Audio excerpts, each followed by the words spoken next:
Okay, let's talk about it. One of the biggest debates in the One Piece fandom. How close is Zoro to Luffy in terms of power? I mean, listen, they're absolute beasts in their own right. And Luffy is aiming to be the future Pirate King, and Zoro is aiming to be the greatest swordsman ever. But where do they stand when it comes to raw strength? In this video, we're gonna break down their journeys, their training, their epic battles, and how their power-ups compare. By the end of this video, you'll have a pretty solid idea as to who's ahead. But hey, it's your opinion, so jump in the comments and let me know your thoughts too. So let's take it back to the very beginning. Luffy and Zoro both started off their journeys in complete different ways. Luffy was just this goofy, optimistic kid who wants to become the Pirate King, and he got his Gomu Gomu no Mi and this massive dream.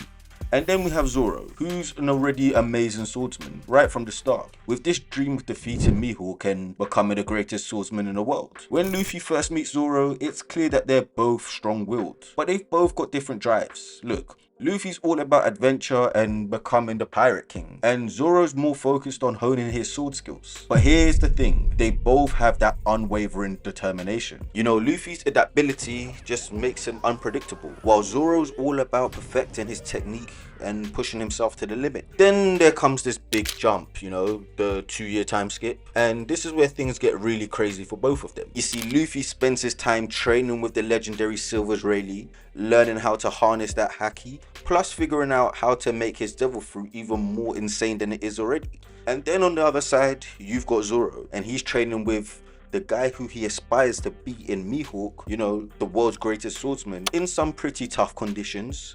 You know, whoever goes back to the anime can remember those big gorillas and that. Luffy, of course, ends up with the big flashy power-ups, Gear 2nd and Gear 3rd. Yeah, you know, all those massive game changers at the time. They let him pump up his speed, his power in absolute crazy ways, but that's just part of the package. Zoro, though, he's not about those flashy transformations. He's all about sharpening his skills, his swordsmanship, and you know, his haki. He gets this Ashra technique and learns to use his haki to make his sword strikes even more brutal, you know, coating that sword black. It's a whole different kind of power up. But let's talk about their enemies that they face, because this kind of goes into their strength.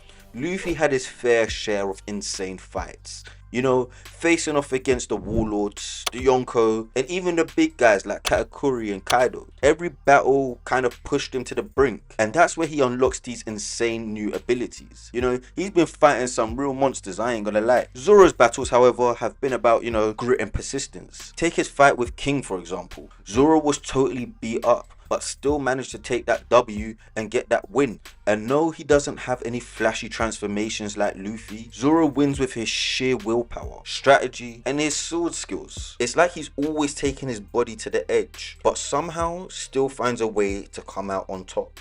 Now here's something really interesting. Luffy and Zoro actually both have had power-ups that mirror each other. Luffy's gear transformations are all about pushing his body to the extreme, and Zoro's power-ups, they're focused on taking his sword skills to a whole new level. But the one thing that they both share is their insane willpower. Both of them have mastered haki. Luffy's conqueror's haki allows him to overwhelm his enemies with sheer force of will, while Zoro's armament haki makes his sword strikes even more stronger and even more precise. But the coolest part is how they both use their haki. You see, Luffy can knock out entire armies and stuff with just his will, while Zoro uses it to deal damage in ways that people can't even imagine. It's not just about raw power, you see. Luffy and Zoro both bring a lot of leadership to the table.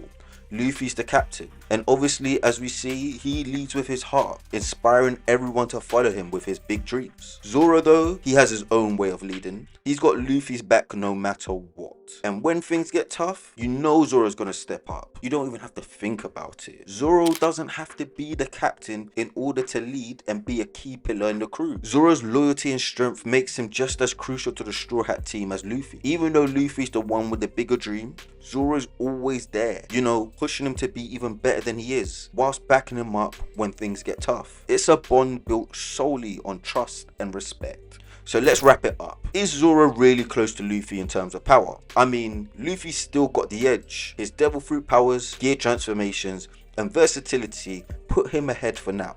But Zoro, look, I could never sleep on Zoro. His swordsmanship, his haki, his mastery, his sheer determination. I can't lie, I feel like I'm glazing this guy right now. Look, he is one of the most dangerous fighters out there. The gap between them is closing. But for now, Luffy is still the stronger of the two. Honestly though, these two are the perfect duo. Luffy's got crazy transformations and Zoro's got insane sword skills. Together, well, together that's an unstoppable force. But you know what? Let me know what you think. Is Zoro ever gonna catch up to Luffy? Or do you think that the gap is gonna widen and Luffy's gonna completely have it in the bag forever? Let me know down in the comments. If you enjoyed this video, hit this like button. And if you like One Piece content, then don't forget to subscribe and hit that bell notification, cause trust me, I got loads more coming. Peace.